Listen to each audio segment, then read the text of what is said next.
doing work with the Pan-African Parliament Committee on Justice and Human Rights, and also the African Commission on Human and People's Rights. And don't be surprised, but actually some of these MPs are quite disturbed by human rights issues. Okay, they claim to be. But also, you can actually talk to them a lot about what money is going out of the country as far as profits go, and how much is the government actually subsidizing the profits of these companies by health care for the mine workers, cleaning up water, acid mine drainage in Johannesburg, millions that the government's going to have to use. So my question is, they say they're bringing development, and you think governments are worried about revenue and money coming into investment. But you know what, I really think if we were to look at it, more money goes out, more money is paid by governments than actually comes in. So I think we really have to interrogate those issues and challenge them and be really courageous and not wimpy and begging for them to help us. Thanks. And I will also the presenters are written down with you so that we can pick up issues to comment on later. Yes, comment. We were in this mining Indaba last year. I remember correctly that we protested, went to the ICC. Whatever happened there, we ultimately submitted the document. What happened with that document? And yet we still are here, we are going to be protesting again. Are we really serious about why we are meeting here? You know, it's supposed to be a challenge, and if we are not acting on such things, it says, in actual fact, we are this for our own sake, you know, just to sustain the struggles in the communities so that we can continue being paid. It becomes unfortunate when it's like that. And I think we are taking this thing serious. There's one lady who from Tanzania was saying, you know, we need action. Are we together? You know, people love. And it's a very crucial thing. If we are going to be in this marriage as communities with NGOs, and it doesn't work for the community-based organizations, it means there's a marriage not working for communities, and it is better if communities divorce themselves from NGOs and communities do not benefit. What would be your view with regards to your position as an association that you are not intending to die now for real? So it means you would still want to be existing, looking at those issues, dealing with the migrant laborers or migrant workers, and also there's a view of changing. I don't know, where do you see yourself fitting in that space? We are confronted with so many challenges, both from the private sector as well as from our own leaders.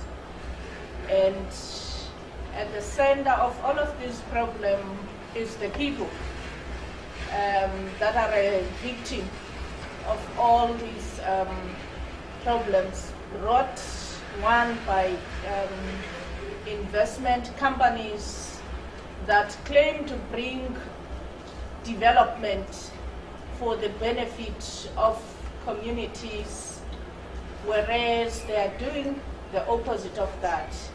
And in order for them to do, or to be able to extract, if that is the correct word to be used, minerals, of course they must bribe our own governments. So that's the problem that has been created by the system. In that corruption, you have this layer of, you know, creating these BE in the South African context. And that, you know, our own governments get tempted, they get bribed to issue licenses, but at core of all these problems is our people and our communities. So the point that I'm trying to make here is that, you know, leaders, as they are gathering right now here at the ICC, know everything. Huh? They know of these environmental, that's my conclusion. environmental problems. They know of how communities feel, how workers get exploited by the mining companies. But the problem is for ourselves is how do we change the attitude, the mindset, particularly for our own leaders, and begin to make them realize that their arrogance, that their attitude towards their own people is in fact perpetuating this whole problem that we've been talking about since this morning up to now. So the question that I'm asking myself as I've been sitting here throughout the day is, for instance, you had a person from the Tanzanian government, a representative, was it from Tanzania, that guy? Yes. And what is the attitude of our own government, for instance, being the host country, South Africa, hosting this international mining Indaba, and there's us with our alternative mining Indaba? Surely for me, there's a problem. Is it the attitude from them against the alternative mining Indaba, our alternative mining Indaba? Or, I mean, the attitudes between civil society in South Africa and the South African government? Because, I mean, like the other guy was saying, we cannot continue to be repeating the same action, same programs without seeing any positive results. So there has to be, you know, a changing of some gear in our approach, how we engage with our government. Maybe we need to find out more what is it that they're not telling us. Whereas we know we're working in those communities, we're doing field work, we know these issues are real. But again, their attitude remains being that of being arrogant towards civil society and communities.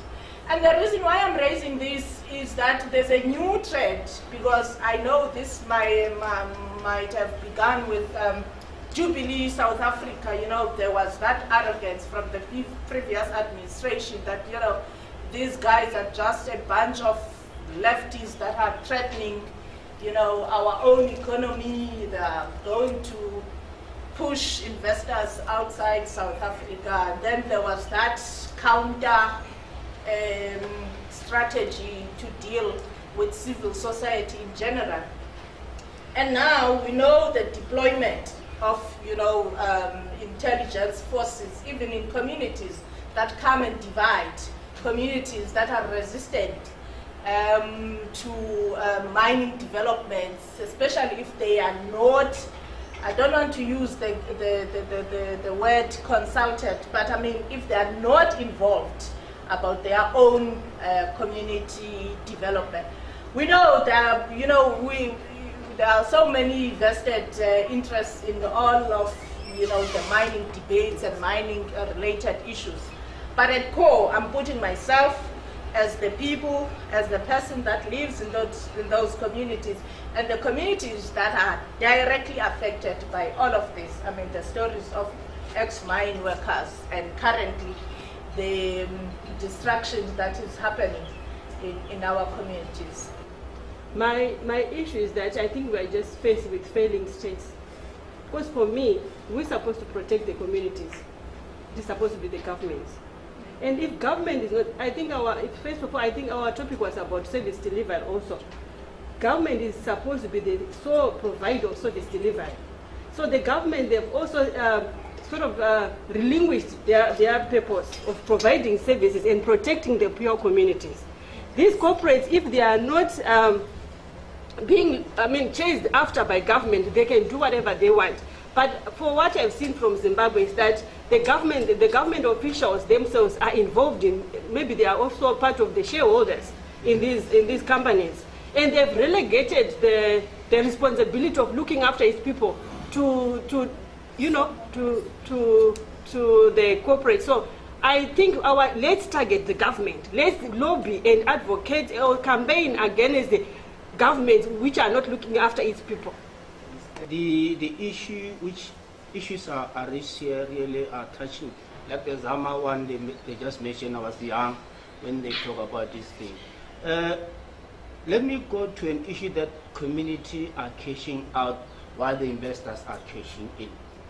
And I think there is a very crucial sense where the transnational corporations or the investors are having head of agreements abroad, and the second agreement, let's say in South Africa or in Tanzania or in Lesotho, where community are not aware of. And then you find there's another third head of agreement, which people are raising issues here because the employee, the community are not benefiting.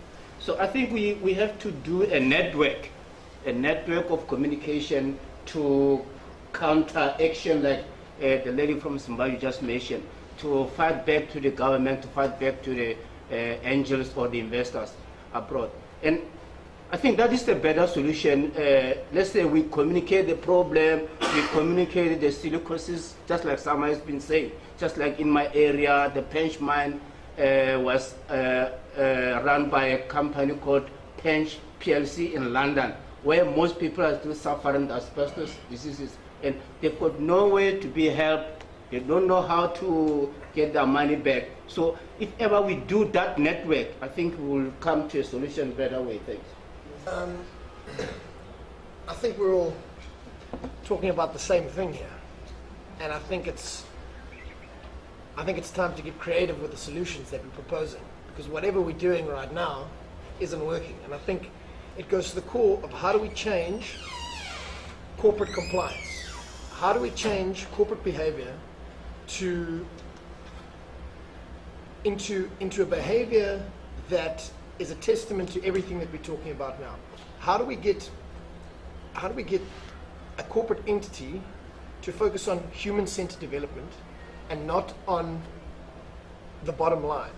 Now, I don't know how we do this, but I like what you said about starting to form groups which have one voice and gain momentum. And I think that's the way we do it, because I think what's happening now is everybody's doing things in little pockets. And this is where occasions like this, people must come together and formulate a strategy to do things with one voice. And I think that's how we do it.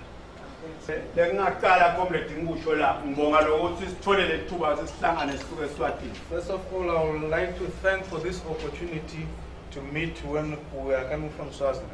We are very thankful for other presentations that were made here in this house. The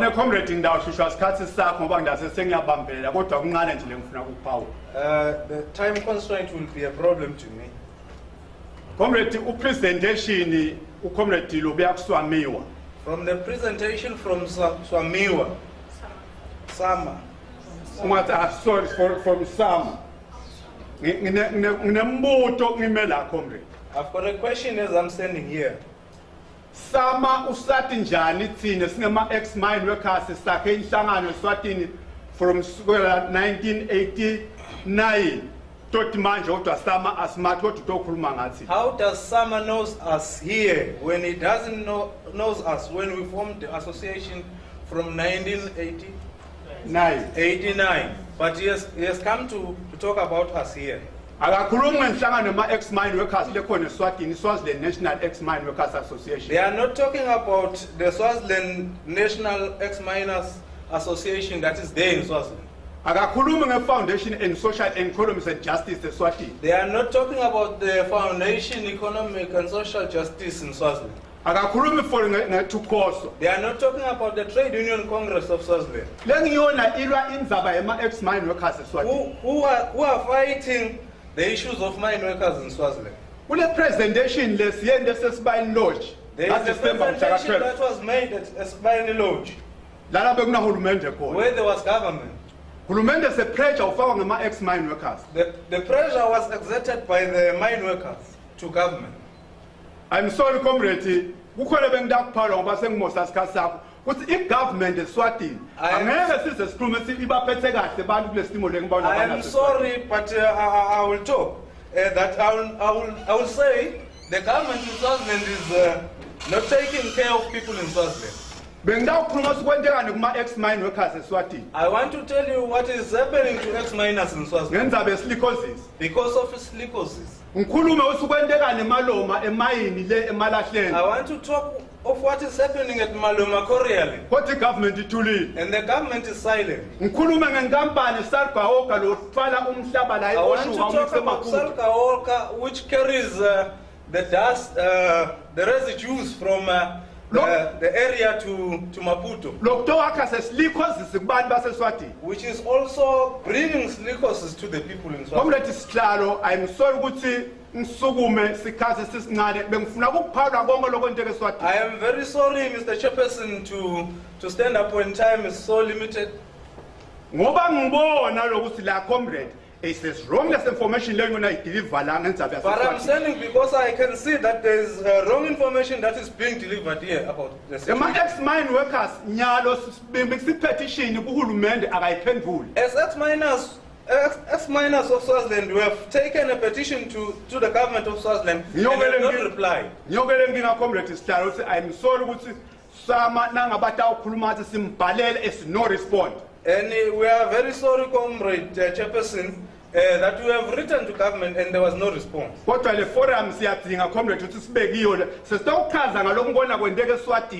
this forum, Comrade Chairperson, we would like to be part of it so that we will tell the participant of the situation currently that is obtaining in Swaziland. We want the participants here, Comrade Chairperson, to get the truth about Swaziland. Thank you, Thank you, Chairperson. I just wanted to say, after my observations in the morning, during the morning session, I came to the conclusion that the information, pre-informing the communities and the mine workers should be one of the key activities that are done by the activists on behalf of these people. Like for instance, but then, like shortly when the first speaker came, like David, he said that there is a complete survey that was done on minerals in South Africa then. Because I was saying, if the communities can do surveys, I don't know how, I'm just thinking aloud, can do surveys to know what is in their communities. Are there minerals here or no minerals where we are at before these people arrive? That you have that information and you own it, and then you can use it to bargain, to say, okay, we've got these minerals here where we stay, and this is 1, 2, 3 that we want to happen. We are going to sell them, or we are not going to sell them to anybody. We want to be relocated before you start any mining here. I'll leave that. And also in the issue of the mine workers, for instance, I am that female that went underground with Tate Mutlazo when he was still the president. I had gone in 1999 to do my research amongst the mine workers, how the environment affects the behavior of the mine worker. Because I know in the villages, I'm a village girl from the Eastern Cape, so I knew what the environment was then. But then I needed to understand, what does the mine do? So I went to the stopes of the 4 different mines, gold, platinum, and oh, okay, time, sorry. And then also so I was saying the mine workers need to be informed prior to say that you are getting to this mine and the lifespan of this mine is 30 years. I need 100 workers, but by 10 years later, I will be needing 20, so there is going to be retrenchment. So prepare your lives according to these 10 years, that I might be here for 10 years and I must achieve this as a person. I also want to know who are we addressing when we say, who are the original occupants of the mining communities? They are indigenous people who have been there before mining. And there are these ones who have come about as mine workers and spring families and homes there. So the compensation and things, who is it gonna be going to? There has come the era whereby the minerals that were being mined from the wells of the earth has been finished now. We don't have it anymore, perhaps, as we are being told. Then we said, let us take an advantage of the disadvantage that we are facing, we are face to face with. That one is, we have learned how to make the production by our employers, so that we are coming that as something that we learned back to our homes, and then combine or join hands with those other people that are there, and then discuss and decide what is it that we can sustain ourselves with, and then try to partner with some other people like we are now doing. That's what we are doing. We are thinking that, as it has been stated by one minister, a church minister there, that when God created the people, he puts them there with a certain vision. We have decided, well, we have resorted ourselves into that. That is something that we think we have to embark ourselves into, I think. Rather than to think around of being employed by these foreigners who are coming with something that is not there, but exploitation. If the current or ex-mine workers were aware that whenever they come to work in the mines, they're going to die, they were not going to come to work in the mines in any way. But when we view migration as a threat for jobs, possibly you can stay in South Africa without going to Swaziland, without going to Botswana, without going anywhere, just to stay inside South Africa. We must allow migration. We must not view migration as a threat for jobs, but we have to look at how can we harness the system. If you look at the number of migrant laborers flowing to South Africa, it has shrunk tremendously. It has just actually dropped so much that I can say it's about 40% or 60% of migrant labor drawn from these countries. In Swaziland in 2007, there were about 10,000. Currently, it's at 4,000, which means it's dropping. And every year, about 12.8% of migrant labor are returned to their countries on the last statement made by Indaba in 2012. And also, I would like to add on the issue, how did the migrant labor allowed in South Africa? To sink a shaft, it was only two citizens. That was Basotho and Mozambique. There was a reason for that. One, shaft work, it's very dirty and it's very strenuous. And if you go down to the shaft, you are not allowed to go to the toilet. There is no time for toilet. There is no toilet there. It's only sinking the shaft. That's it. And most of the South African people were not keen to work in the mines. They just recently joined the mines now. Most of them, they will work for 3 months, 5 months, and leave the mines. So that's why most of the employers were supporting the issue of migrant labor system. To brothers of mine of many, many years, that perhaps we are not in good line for the start with. Bundate,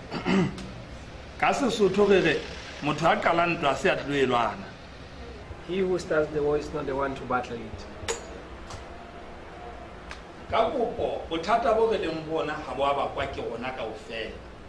Either Swamiwa or Cinema in Swaziland or X-Minus Lesotho.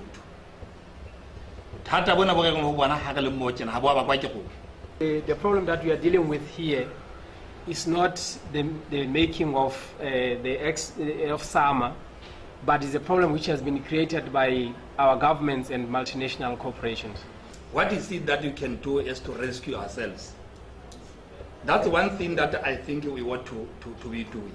I think we do need a longer term solution, and that I think is a post-extractivist future, but built on African terms that responds to women's concerns and demands. Tembeka, I like your question, but I think it's quite obvious.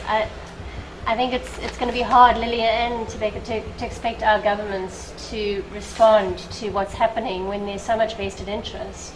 I mean, in the South African context, there are 3 prominent politicians that are so deeply embedded in the mining industry. There's such vested interest. So I think we need to keep on struggling, but I think we're going to be really challenged to get this right. I think our friend from communities, you were saying communities need to be at the center in driving this, and I think we do need a long-term systemic or structural change that is driven by communities, but not just communities. It has to be driven by communities in alliance with workers, and I think in alliance with women. I know women are in communities, but if we don't put women, workers, and communities together for a long-term change, I don't think we're going to make it. People no longer trust the politicians, and they're starting to distrust the NGOs as well. And we can see that from the actions of communities in service delivery protests everywhere. They confront the police, they even attack police stations and so on now. So the solution to this country's problem is not going to come from us in this boardroom, it's going to come from the street. Power is shifting away from the parliament, it's shifting away from the boardroom, it's shifting into the streets. And we see this in South Africa everywhere, and we're going to follow what is happening there. Then with regard to migrant labor, one of the reasons why there's no stats on migrant labor in this country is the living out allowance. And it is subcontracting and labor broking. Because work has been degraded and people have been thrown out to subcontractors and labor brokers. They make far less money, and it's far more difficult to actually measure how many migrant workers there are because of subcontracting, labor broking, and the living out allowance. If mines built proper houses for workers and proper accommodation for workers, they would know where their workers come from. But now a shift boss doesn't even know who's in his team, because it can change all the time, because it's a labor broker, a subcontractor, and someone who doesn't live anywhere near the mine and isn't on the records of the mine. This is why there is a problem with regard to this particular issue. If the mines built proper accommodation and housing for mine workers, they could actually give a lot of jobs to local communities, building those houses and building those things and creating ancillary work for the community that relates to the mine, which might not be work in the mine itself, okay? Which would then resolve the tensions between migrant workers and the communities in which they are staying. And then ultimately we must remember that the African National Congress operated in the 1920s right up to Malawi. You had the African National Congress in Malawi, the African National Congress in Zambia, you had it in Lesotho, you had it everywhere. But now suddenly that the African National Congress is in power and near to the mine money, they don't want to know anybody. Okay? They just want to look after their own mine money. And we need to re-establish the solidarity across borders that used to be there in the old days of the ICU and so on.